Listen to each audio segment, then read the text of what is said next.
Hey y'all, thanks for tuning into my channel. In this video, I'm doing something a little different, so bear with me. One of my hobbies is painting with acrylics, and although I haven't been doing this lately, it is something I used to do to alleviate stress and pass the time. This video is part one. I'm sharing some of my thoughts while I paint. I hope this can inspire you, especially those of you who have been victims or who have family or loved ones who are victims of these devastating natural disasters. These disasters are changing people's lives, and I just wanted to share some of my thoughts since this was on my mind. Be sure to check out part 2 of this video, which should be posted soon. I'll finish putting the leaves on these branches. I had to create my own kitchen wall art, y'all, because I couldn't find what I was looking for in the stores. So again, bear with me as I start back working on this hobby I used to enjoy so much. I'm a bit rusty, definitely an amateur, but I also hope this can inspire you to pick up and do some of the things you used to love. Okay, so here we go. Hey everyone, welcome back to my channel. I am just doing a little bit of a pastime. One of my hobbies is painting just with acrylics, trying to resolve an issue that I had. I want to put some wall art in my kitchen, and so I'm going to go ahead and do it myself. I was looking at various stores and couldn't find what I was looking for, so I just figured let me do it on my own.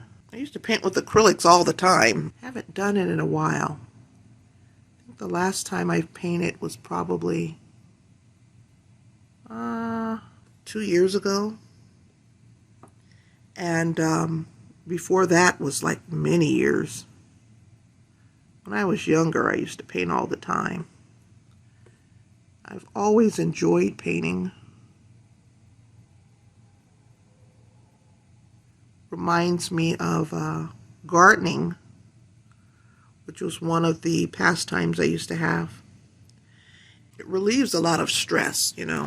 Just sitting here in my bedroom, watching TV and just making these branches here. And I'm going to add some green leaves to them. Not sure if this is the green that I want. I am going to work a little bit more on that color before I add the leaves to these branches.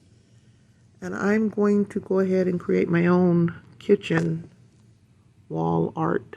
I don't know if I already said that, but I've been looking online for what I'm looking for, and just couldn't find it. It was either the wrong size or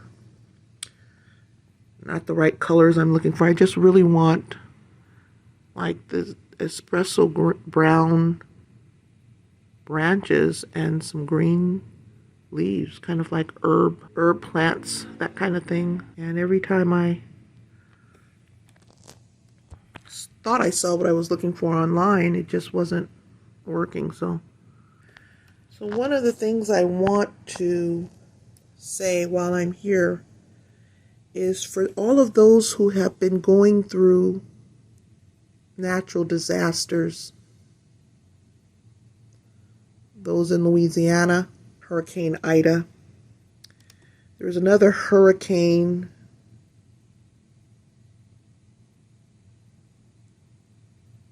that hit southern area of Mexico during the same time Hurricane Ida was going on.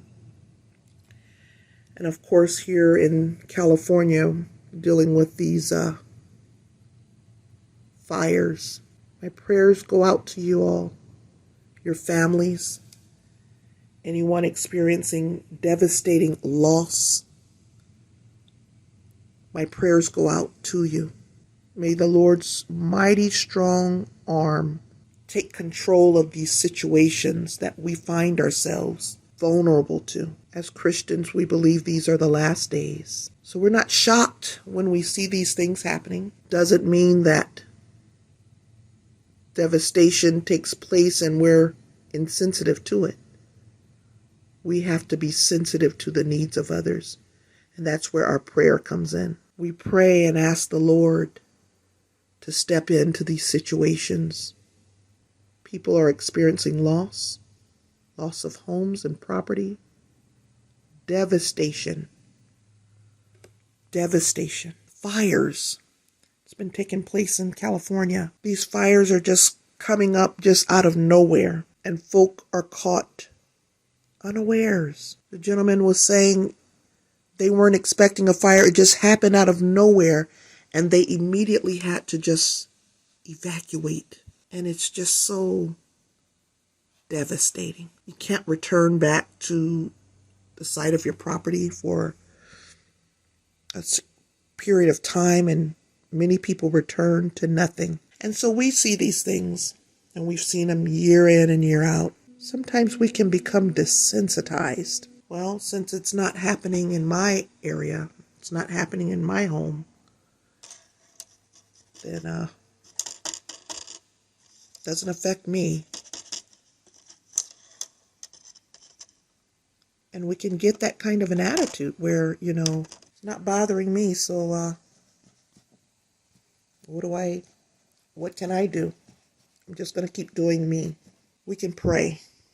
We can send out positive thoughts of hope and peace, and pray that the families come together, that they recoup their losses, which is very much impossible with these devastating natural disasters. When you come back home, come back to your property, and there's nothing there. How can you recoup the memories and the family photo albums and pictures and items and different treasures that you've developed over the years? How can you recoup that loss? You can't.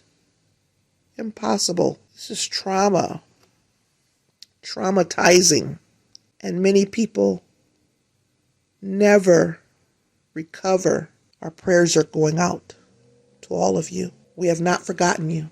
We have not forgotten you. We may not know you, but we can certainly pray for what you're going through. And those who have the mentality, well, I'm just doing me, whatever, don't think it can't come to your neck of the woods. Don't think that these devastating natural disasters can't come to your neck of the woods. You're going to wish someone prays for you and has a thought for you. You can donate help.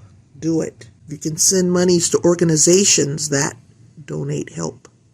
Do it. I was just on Facebook answering some messages, and I came across an article regarding the stigmas of mental health in the Black community. How many people ignore mental health? They kind of just ignore their mental health and believe, well, I'm Christian, I believe the Lord will heal me. A lot of African Americans don't take their mental health seriously. There are also stigmas that go along with it.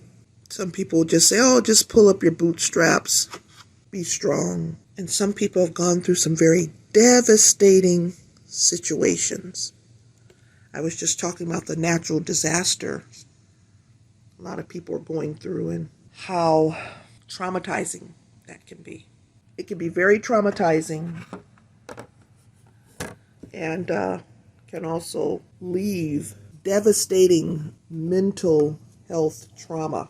And I would advise anyone who has gone through any traumatic situations to seek some professional help. Talk to a counselor, talk to your pastor, talk to someone who is professional and who can help guide you to come to some solutions. Don't be afraid. Don't think that because you're seeking mental health that you are labeled as incompetent, or what other stigmas that many people apply to those seeking mental health. It's your personal right. Just like you have a right to go to the doctor to take care of your medical concerns, you have that right to take care of your mental health concerns as well. So those who've gone through these traumatizing events like these natural disasters, don't be afraid. When you get settled, you find yourself having nightmares and thoughts, unable to concentrate, and bouts of anger or hostility, taking it out on others, not really sure how to find resolution, don't be afraid to seek mental health. Affordability is an issue. There are many individuals who intern and can legally counsel and be a sounding board to those who are in need. You may not have to pay a psychiatrist or psychologist, which can be very expensive. You may not have health insurance that covers mental health, behavioral health. There are a lot of free resources. I'm going to put a telephone number down here at the bottom so you can make a call if you need to find some resources for mental health. Just wanted to give a bit of word of encouragement. Thanks for stopping by, guys. I'll see you next time.